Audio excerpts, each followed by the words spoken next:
Hey guys, welcome to a bit of a hectic week here in Toronto. The weather isn't great, but the first Strada meet of the year was scheduled for this week and it's looking like it's going to rain. So last minute there has been a few changes.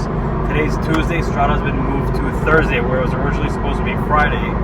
So because of that, you know, we're in the GT4 right now, but for the first Strada meet of the year, I'd like to bring something a little bit nicer. So like I said, we're in my GT4 and I don't know, like I drive this always, it's a very nice car, but for the first Strada I want to bring something a little special, so we're going to have to change it up a little bit. So we're going to go pick up something a little bit cooler. So I'll see you back here in 1 second. And we're back. Even though the interior looks almost exactly the same, we're not still in my GT4. If you look closely at the dials right here, you see we subtracted a number. We're in a GT3. Now, we're not just in any GT3. For the key 9, for those who have been looking closely, there's no spoiler behind me, which means we're actually in a GT3 Touring. And for those of you who don't know the difference between a GT3 Touring and a regular GT3, well, the spoiler is the biggest tell, but then right here, they all come with a leather steering wheel, whereas most GT3s come with Alcantara. Get regular door handles, kind of a more luxurious interior rather than the track-focused interior of the GT3. So the benefits of that are that the car is just a lot more comfortable. When I have my hands on the wheel, I really don't have to worry about getting the Alcantara dirty. It's all leather, it's very usable, very comfortable. And without a spoiler, the car actually feels a little bit more playful. The only disadvantage is you might be losing some track time because of less downforce, but honestly, we're not here for that.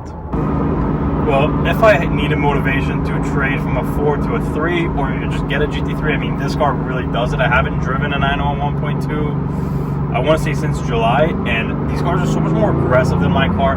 The sound, everything is just so much more. It's not a slight difference. This is a huge difference from the GT4. This feels like a GT4 on steroids, and I absolutely love it. This is honestly one of my favorite Porsches to drive.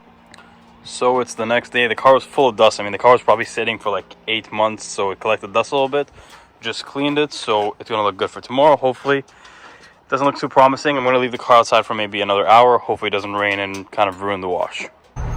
It is Strada day. We're still in the GT3 and we are randomly spotting a Ferrari F8 in black. Pretty cool. So it's almost time for Strada. We got the nice shoes on and got the nice cars out. So we're going to take the GT4. We're going to take the Touring. Let's go.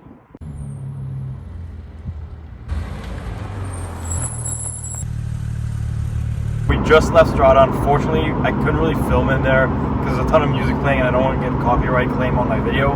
So here's a little bit of some clips of some cars there with some music that I'll put over the background so you can't hear the actual music. And I'll see you back in a second.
that was kind of the experience at the season opener of Strada.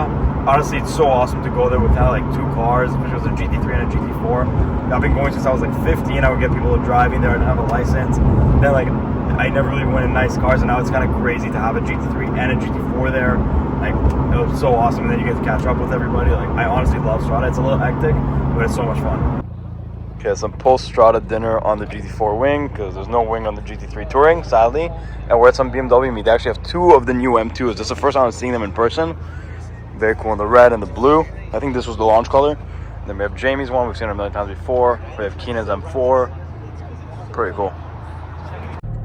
Random lineup of supercars here. We have an A12 in the front, an F12 behind it, and a 600 LT.